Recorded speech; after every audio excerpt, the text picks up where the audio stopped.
জাত কাদিরের শুভেচ্ছা নিন। এই মুহূর্তে আপনাদের সামনে কথা বলতে এসেছি বাংলাদেশকে ব্যর্থ করার একের পর এক সফল মিশনে ইউনূস। আমরা অনেক আশার কথা বলি, আশার চাইতে হতাশার ব্যাপার, হতাশার ঘটনা খুব বেশি। গত কয়েকদিনের পূর্বাপর ঘটনাগুলো যদি বিশ্লেষণ করেন, যে বাংলাদেশকে ব্যর্থ করার সব মিশনে ইউনূস একের পর এক সফলই হচ্ছে বলা যায়।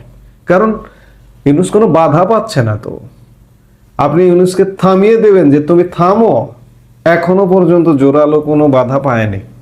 আপনি যদি গত 1.5 বছরের হিসেব কষেন, তাহলে হিসেবে দেখুন যে বাংলাদেশের রাজনীতিকে প্রথমত ইউনূস ব্যর্থ করে দিয়েছে। ইউনূসের পেছনে আছে জামাতি শক্তি, জামাত ইউনূস পাকিস্তানি শক্তি মিলিয়ে রাজনীতিকে ব্যর্থ করে দিয়েছে, রাজনীতিকে পুরোপুরি একপাক্ষিক করে ফেলেছে। আপনারা জানেন যে আওয়ামী লীগ সর্বশেষ ক্ষমতায় ছিল, আওয়ামী লীগকে নির্বাসনে পাঠিয়ে দিয়েছে এবং নির্বাসন থেকে আজ পর্যন্ত 1.5 বছর হতে চললো, আওয়ামী লীগ ফিরতে পারছে না। ইউনূস প্রজ্ঞাপন জারি করে আওয়ামী লীগের উপর নিষেধাজ্ঞা বজায় রেখেছে এবং আওয়ামী লীগের নিজেদের দোষে, নিজেদের দুর্বলতায় আওয়ামী লীগ আসলে ঘুরে দাঁড়াতে পারছে না।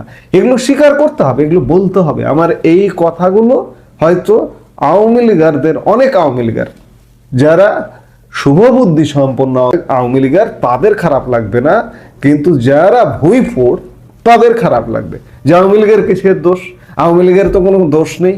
ঠিক তেমনি বিএনপিও মনে করে যে বিএনপির কিসের দোষ, বিএনপির তো কোনো দোষ নেই, নিজের চেহারা তাদের চোখে পড়ে না। আজকে আওয়ামী লীগের দোষ, অবশ্যই দোষের কারণে আজকে শক্ত ভিত্তি নিয়ে আজও পর্যন্ত আওয়ামী লীগ দাঁড়াতে পারে। একজন নেত্রী কি করবেন? শেখ হাসিনা দিন রাত পরিশ্রম করে যাচ্ছেন, এখনো পর্যন্ত উপজেলা পর্যায়ে পর্যন্ত শেখ হাসিনা যোগাযোগ করছেন, নির্বাচনী এলাকা এলাকায় শেখ হাসিনা যোগাযোগ করছেন, বিদেশে যোগাযোগ করছেন। একজন শেখ হাসিনা কি করবেন? তার পুরো টিম যদি শক্তিশালী না হয়, তার টিম যদি ঘুমিয়ে থাকে, তাহলে কোনো লাভ হবে না। যেটি বলছিলাম যে আওয়ামী লীগকে ইতিমধ্যেই মাইনাস সর্বশেষ হলো বিএনপি। নানা রকম গত 1.5 বছরের কলা কৌশল করে জামাত ইউনূস বিএনপিকে বিতর্কিত করা, বিএনপির নিজেদের দোষ, নিজেদের ভয়ঙ্কর দোষ আছে, আওয়ামী লীগের যেমন দোষ আছে, বিএনপির দোষ, এবং দোষ এতই বিএনপিরও চোখে এখনো পর্যন্ত সেই দোষগুলা, আত্মসমালোচনাগুলো বিএনপিরও চোখে পড়ছে না। এই যে দেখুন, বিএনপি বারবার একটা উদাহরণ চলে আসে, কারণ নিকট অতীতে কোনো নির্বাচন সেই অর্থে হয়নি, শুধুমাত্র জোরালো শক্তিশালী ছাত্র সংসদ নির্বাচনগুলো ছাড়া আর কোনো নির্বাচন কিন্তু হয়নি। আপনি ছাত্র সংসদ নির্বাচনগুলোতে দেখুন বিএনপির কি ভয়ঙ্কর ভরাডুবি। একটি আসনও কোথাও কোনো বিশ্ববিদ্যালয়ে বিএনপি পাবে না, বিএনপির অঙ্গ সংগঠন ছাত্র দল পাবে না, কিন্তু পায়নি। একচেটিয়া নিজেদের ঘরে ফলাফল নিয়ে গেছে জামাত শিবির। সেই উদাহরণ থেকেও বিএনপি আজও পর্যন্ত শিক্ষা নেয়নি বা শিক্ষা নিচ্ছে না। সর্বশেষ আমরা এই ভিডিওটি যখন নির্মাণ করছি, এই মুহূর্তে বিএনপি প্রধান, বিএনপি চেয়ারপারসন বেগম খালেদা জিয়া জীবন মৃত্যুর সন্ধিক্ষণে, বা তিনি জীবিত আছেন নাকি মৃত আল্লাহ পাক জানেন। আমি আগে থেকেই বলে এসেছি, শতবার গ্যারান্টি দিয়ে বলে এসেছি যে বিএনপির ভারপ্রাপ্ত চেয়ারম্যান তারেক রহমান দেশে আসতে পারবেন না। সরকার যতই বলুক যে তার নিরাপত্তার জন্য সর্বোচ্চ ব্যবস্থা নেওয়া হবে, এমনকি বিএনপির চেয়ারপারসনের নিরাপত্তার জন্য এসএসএফ নিয়োগ করা হয়েছে, তাকে সর্বোচ্চ ভিভিআইপি মর্যাদা দেওয়া হয়েছে, তারপরেও তারেক রহমান দেশে আসতে পারলেন না বা দেশে আসতে পারবেন না। এটাই হচ্ছে বাস্তবতা। আমি বরাবরই এই কথা বলেছি যে তারেক রহমানের সঙ্গে বেগম খালেদা জিয়ার সাক্ষাৎ হবে, দেখা হবে তৃতীয় কোনো দেশে, এশিয়ার মধ্যে কোনো দেশে দেখা হওয়ার কথা ছিল, আর নয়তো লন্ডনে, এবং সেটি হচ্ছে লন্ডনে সাক্ষাৎ হবে বিএনপির ভারপ্রাপ্ত চেয়ারম্যান এবং চেয়ারপারসনের। অর্থাৎ বিএনপিকেও দেশ থেকে বের করে দেওয়া গেল যে কোনো প্রক্রিয়ার মাধ্যমে।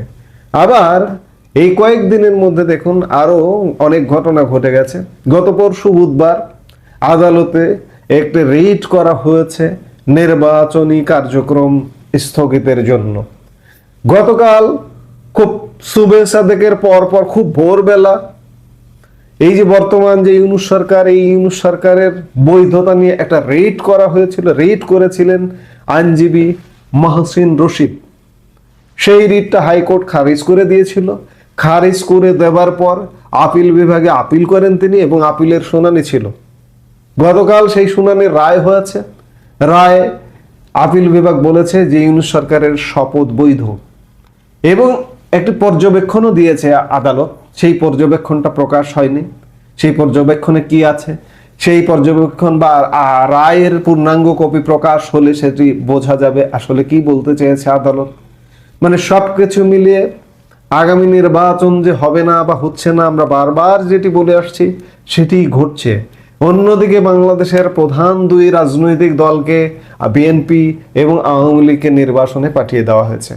বিএনপি এই জিনিসটা আজও যদি না বোঝে বা বুঝছে না, বুঝতে পারছে না বিএনপির যে কত বড় ক্ষতি হয়ে গেছে। গত 1.5 বছরে বিএনপিকে বিতর্কিত করে, বিএনপিকে কলঙ্কিত করে, এবং বিএনপিকে কলঙ্কিত তো করা যায় না, নিজেরাও তারা সেই কলঙ্কের ফাঁদে পা দিয়েছে। পা দিয়ে আজকে বিএনপির অবস্থা ভয়ঙ্কর। বিএনপির প্রধান নেতৃত্বকে নির্বাসনে পাঠিয়ে দেওয়া গেল। অন্যদিকে আওয়ামী লীগ তো ক্ষমতা হারানোর পরে দিশেহারা।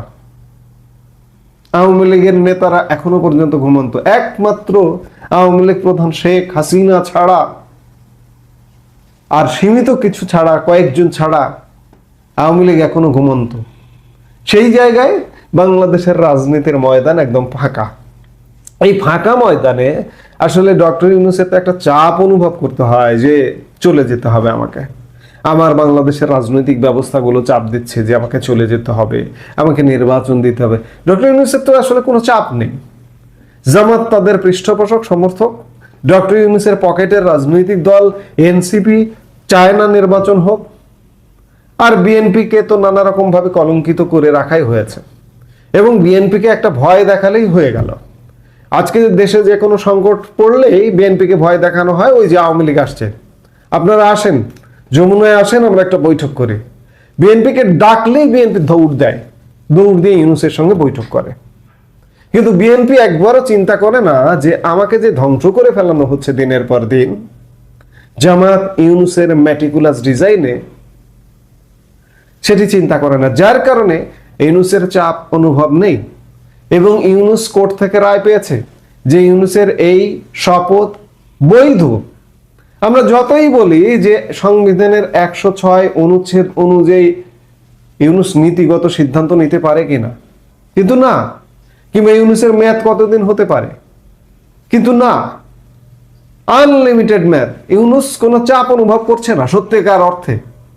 এই কথাগুলো হয়তো অনেকের মনে হতাশা জাগতে পারে, কিন্তু এটাই বাস্তব। বর্তমানে বাংলাদেশের রাজনৈতিক বন্দোবস্ত, রাজনৈতিক ব্যবস্থা ইউনূসের পক্ষে। যার কারণে এই যে কোর্ট থেকে গতকালকে রায় নিল যে ইউনূসের সরকার বৈধ।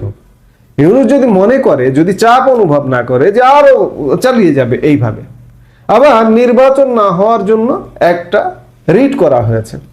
নির্বাচন যদি না দেয় এবং এই যে সার্বিক পরিবেশ পরিস্থিতি, একটা অজুহাত যদি খোঁজে যে বিএনপি, যেহেতু বিএনপি চেয়ারপারসন তিনটি আসনে নির্বাচন করবেন, তার নামে মনোনয়ন বেরিয়েছে কয়েকদিন আগে, মনোনয়ন দেওয়ার ঘোষণা দিয়েছে বিএনপি। এখন যদি বলে যে সরকার, যে বিএনপি চেয়ারপারসন তো এই মুহূর্তে অসুস্থ, তিনি সুস্থ হোক, তারপরে আমরা নির্বাচন দেব, আপনি কি করবেন? অবস্থাটা এইরকম। সবকিছু মিলে দেশ নানা ক্ষেত্রে ব্যর্থ হয়ে যাচ্ছে, কিন্তু ইউনূসের যে একটা চাপ অনুভব করে, সেই চাপ অনুভব করার জায়গাটা কিন্তু নেই যে চলে যেতে হবে। বৈশ্বিক চাপ, দেশীয় চাপ, আমরা বলছি যে বৈশ্বিক বিষয়গুলো ঘনিয়ে আসছে, ক্লোজ হয়ে আসছে, কিন্তু সত্যিকার অর্থে আজকে আমরা যে মুহূর্তে 5 ডিসেম্বর কথা বলছি, এখনো পর্যন্ত ইউনূসের চলে যাবার মতো যে চাপটা অনুভব করে, সেই চাপটা কোনো জায়গা থেকে এখনো অনুভব করছে না। এখন বলা যায় না যে আগামীকাল বা পরশু সেই চাপটা আসতে পারে বা হতে পারে। আবার সেনাবাহিনী ভূমিকাটাও প্রশ্নবিদ্ধ।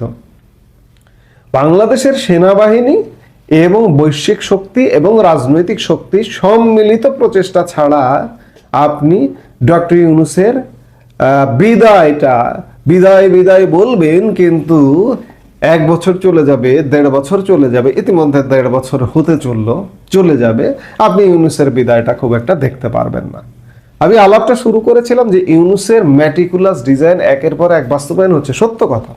এখনো পর্যন্ত ইউনূসের কন্ট্রোলেই সবকিছু আছে, অন্য সব সিস্টেমকে, সব ব্যবস্থাকে ব্যর্থ করে দিচ্ছে। বাংলাদেশ ব্যর্থ হচ্ছে, বাংলাদেশ পৃথিবী থেকে বিচ্ছিন্ন হচ্ছে। এই যে গতকালকে খবর পেলেন, ব্রিটেনের বিশ্ববিদ্যালয়, খুব নামকরা বিশ্ববিদ্যালয়গুলো বাংলাদেশের শিক্ষার্থী ভর্তি বন্ধ করে দিয়েছে, একই সাথে পাকিস্তানের সাথে এক কাতারে ফেলেছে। এরকম নানা রকম ব্যর্থতায় পর্যবেসিত হচ্ছে আমরা, এবং এই ব্যর্থতা চোখের সামনে দেখতে দেখতে বাংলাদেশকে একটা চূড়ান্ত ব্যর্থ রাষ্ট্র, এইভাবে যদি চলতে থাকে তাহলে বাংলাদেশ একটা চূড়ান্ত ব্যর্থ রাষ্ট্রের দিকেই যাবে। এর থেকে উত্তরণের একমাত্র উপায়, আওয়ামী লীগের আর ঘুমালে চলবে না, একই সাথে বিএনপির বোধোদয় হতে হবে। এমন এত ঘটনা ঘটে গেল গত 17 মাসে, এখনো পর্যন্ত বিএনপি যদি মনে করে যে তাদের প্রধান শত্রু আওয়ামী লীগ, তাহলে এই দেশ শেষ। আবার আওয়ামী লীগ যদি মনে করে যে বিএনপির সাথে শত্রু খেলা খেলবে, মনে করেছে, ক্ষমতাকালেও মনে করেছে যে বিএনপিকে ধ্বংস করে দিতে হবে, বিএনপিকে দাঁড়াতে দেওয়া যাবে না, আজকে যার ফল ভোগ করছে বাংলাদেশ, এবং আগামীর বাংলাদেশ আরো এমন নেতিবাচক ফল ভোগ করবে, আমরা সেদিকেই যাচ্ছি। এখানে সাম্প্রদায়িক শক্তি, জামাত, পাকিস্তান, ইউনূসের মতো শক্তি সীমিত সমর্থন নিয়ে বীর দর্পে শাসন করে যাচ্ছে। আমরা চেয়ে চেয়ে দেখছি, আমরা প্রগতিবাদীরা, আমরা জাতীয়তাবাদীরা চেয়ে চেয়ে দেখছি।